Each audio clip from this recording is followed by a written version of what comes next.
Hello, and welcome to Kuma English Listening Hub. In today's episode, we're going to unpack a behavior that almost everyone engages in, but few people truly understand: bargaining. When you think of bargaining, you might picture a street market, a second-hand car dealership, or perhaps a salary negotiation with a future employer. But in reality, we bargain far more often than we realize. We bargain for time, for attention, for emotional support, and even for our own sense of self-worth. At the C2 level, you already have the language skills to follow complex arguments. So in this episode, we'll dive into the psychology behind bargaining, how we perceive value, how we negotiate power, and how our identity quietly shapes the way we ask for what we want. As you listen, try to think of a recent situation where you bargained or negotiated, formally or informally. It might have been about money, but it could also have been about chores, deadlines, or social plans. Keep that situation in mind. We'll come back to it as we go. Segment 1: What bargaining really is. Let's start with a working definition. Bargaining is a process of mutual influence, in which two or more parties try to reach an agreement about the allocation of resources, money, time, effort, or opportunities. Importantly, bargaining is not always adversarial. In popular culture, we often think of negotiation as a kind of battle. Each side tries to win as much as possible while giving up as little as possible. But in psychology, bargaining is seen more broadly as a way of coordinating interests when people have partially overlapping goals. For example, when you and a colleague decide who will take which tasks on a project, you are, in effect, bargaining. When you decide with a partner how to spend the weekend, you are also bargaining, even if no money changes hands. This wider definition helps us see that bargaining is woven into our everyday relationships. It's not just about being clever with prices. It's about how we navigate differences in needs, preferences, and power. Segment 2: Anchoring and the power of first offers. One of the most robust psychological findings related to bargaining is the anchoring effect. Anchoring refers to our tendency to rely heavily on the first piece of information we receive, the anchor, when making judgments. In a negotiation, the first offer often serves as that anchor. Even if both parties know that the initial number is somewhat arbitrary, it still subtly shapes the rest of the discussion. Imagine you are buying a used laptop. The seller's first price is $800. You think that's too high, so you counter with $600. Eventually, you agree on $700. Now consider an alternative scenario in which the seller's first price is $1,000 and you end up at $800. Your final price is different, even though your true sense of the laptop's value may not have changed. What happened? The initial figure pushed your expectations up or down, a bit like gravity. This is anchoring at work. Studies show that even experts, judges, doctors, and experienced negotiators are vulnerable to this effect. Knowing about anchoring doesn't automatically protect you from it, but it can make you more cautious about taking first offers at face value. Segment 3: Loss aversion and the fear of giving up. Another crucial concept is loss aversion, a central idea from behavioral economics.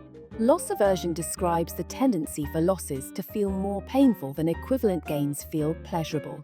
In bargaining, this means that people are often more concerned with what they might lose than with what they might gain.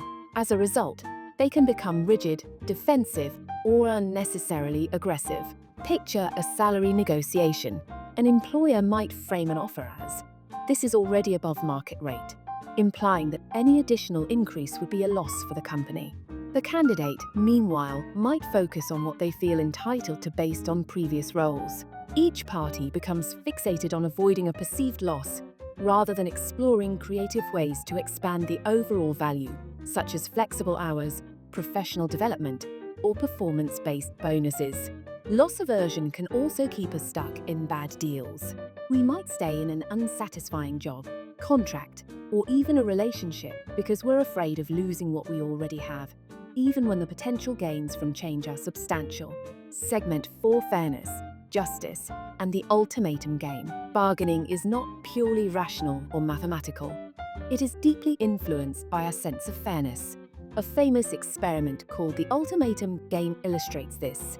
In the classic version, one person, the proposer, receives a sum of money and must decide how to split it with another person, the responder. If the responder accepts the offer, both get the proposed amounts. If the responder rejects it, both get nothing. From a strictly economic perspective, the responder should accept any non-zero amount, even $1, because something is better than nothing. However, in real experiments, people frequently reject offers they consider insultingly low, say 10% of the total. Why? Because people care about relative outcomes and perceived respect. They are willing to sacrifice money to punish what they perceive as unfair behavior. This reveals that bargaining is not simply about maximizing resources. It is also about signaling dignity, status, and moral expectations. This is why, in everyday life, you might walk away from a job offer that is technically acceptable but feels disrespectful. Your decision is not irrational. It reflects a broader human need for fairness and recognition. Segment 5: Culture and the invisible rules of bargaining. Another often underestimated factor is culture. Different cultures have different implicit rules about what counts as appropriate bargaining behavior. In some cultures, haggling over prices in markets is expected and even enjoyed. If you accept the first price, the seller may be surprised or may even feel you're cutting the interaction short. In other cultures, however, pushing too hard on price can be seen as rude or unprofessional. Similarly, the way people express disagreement varies. In more direct cultures, it is normal to say, "That price is too high," or "I can't accept those terms." In more indirect cultures, people may soften their refusals with phrases like, "It might be difficult," or "I'm not sure that will work for us," expecting the other side to read between the lines. For language learners and international professionals, these cultural subtleties can be a major source of confusion. Misreading them can damage relationships or lead to deals collapsing unnecessarily. At the C2 level, part of your communicative competence is being able to notice not only what is said, but how it is said and what remains unsaid. Segment 6: Identity, Status, and Self-Worth. Bargaining is not just about external resources. It touches a sense of identity and status. When you negotiate your salary, for example, you're not only discussing a number. You may feel that you are also negotiating your value as a professional. A low offer can feel like a personal insult, even if the employer did not intend it that way. On the other hand, successfully negotiating a higher salary can feel like a validation of your skills and your place in the organization. This connection between bargaining and identity helps explain why many people feel intense anxiety around a negotiation. Saying, "I'd like more," or "That doesn't work for me," can feel like you are asserting your worth and risking rejection. Some individuals cope with this discomfort by avoiding negotiation altogether. They accept the first offer, minimize their requests, or apologize excessively when they ask for something. Others overcompensate, adopting an aggressive persona to protect a fragile sense of self. A psychologically healthier approach is to see bargaining as a conversation about interests, not about your fundamental value as a human being. You can respect yourself and the other person at the same time. Segment 7: Common cognitive biases in bargaining. Beyond anchoring and loss aversion, several other cognitive biases regularly show up in bargaining situations. One is overconfidence bias, the tendency to overestimate our own abilities, information, or chances of success. In negotiations, overconfidence can make you ignore warning signs, underestimate the other side's alternatives, or reject reasonable offers because you believe you can definitely get something better. Another is the fixed pie assumption, the belief that the resources being negotiated are strictly limited, so any gain for one side must be a loss for the other. This mindset prevents integrative bargaining, where both sides look for ways to create additional value by trading across different issues. For example, if you value flexible working hours more than a small increase in salary, and your employer cares more about budget than about flexibility, there may be a deal that benefits both of you. But you will only discover this if you're willing to share information and explore creative options, rather than treating the negotiation as a zero-sum contest. Segment 8: Evidence-based strategies for more effective bargaining. Let's move from theory to practice. How can you apply these psychological insights to bargain more effectively and more ethically? Strategy 1. Prepare your anchors. Before entering a negotiation, decide on 3 numbers or positions: your ideal outcome, your realistic target, and your absolute minimum, sometimes called your walkaway point. Having these in mind helps you resist being pulled too far by the other side's anchor. Strategy 2. Separate people from problems. This classic principle from negotiation research reminds us to treat the relationship and the substantive issue as 2 distinct dimensions. You can be firm about your needs while remaining respectful and curious about the other person's perspective. Phrases like, "Help me understand how you see this," or "Let's see if we can find something that works for both of us," keep the conversation collaborative rather than confrontational. Strategy 3. Reframe losses as trade-offs. Instead of thinking, "If I concede on this point, I lose," ask, "What can I request in return?" Perhaps you agree to a slightly lower fee in exchange for a longer-term contract, or you accept a stricter deadline in exchange for clearer support and resources. This reframing helps counteract loss aversion by emphasizing balanced exchanges. Strategy 4. Make fairness explicit. Because fairness is so central to human psychology, it can be helpful to articulate your standards openly. You might say, "I'd like an arrangement that reflects the level of responsibility I'm taking on," or "I want both of us to feel that this is reasonable." Invoking fairness can encourage the other party to consider your perspective without escalating conflict. Strategy 5. Practice small negotiations. If bargaining makes you nervous, don't wait for a high-stakes situation to develop your skills. Practice in low-risk contexts. Ask for a small discount, request a slight extension on a minor deadline, or negotiate responsibilities on a group project. Treat each interaction as a chance to observe your own emotional reactions, anxiety, hesitation, defensiveness, and experiment with more grounded responses. Segment 9. Applying these ideas to language learning and international life. How does all of this connect to your English learning journey and your life in an international environment?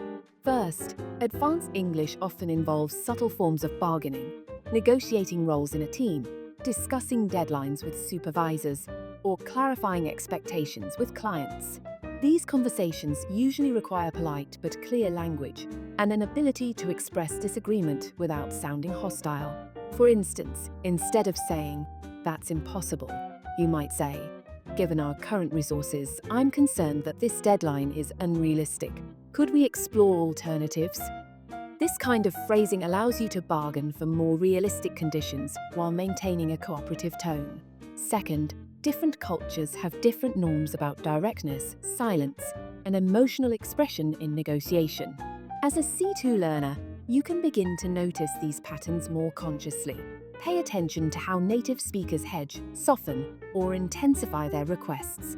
Notice how they justify their positions. Do they appeal to data, to relationships, to rules, or to precedent?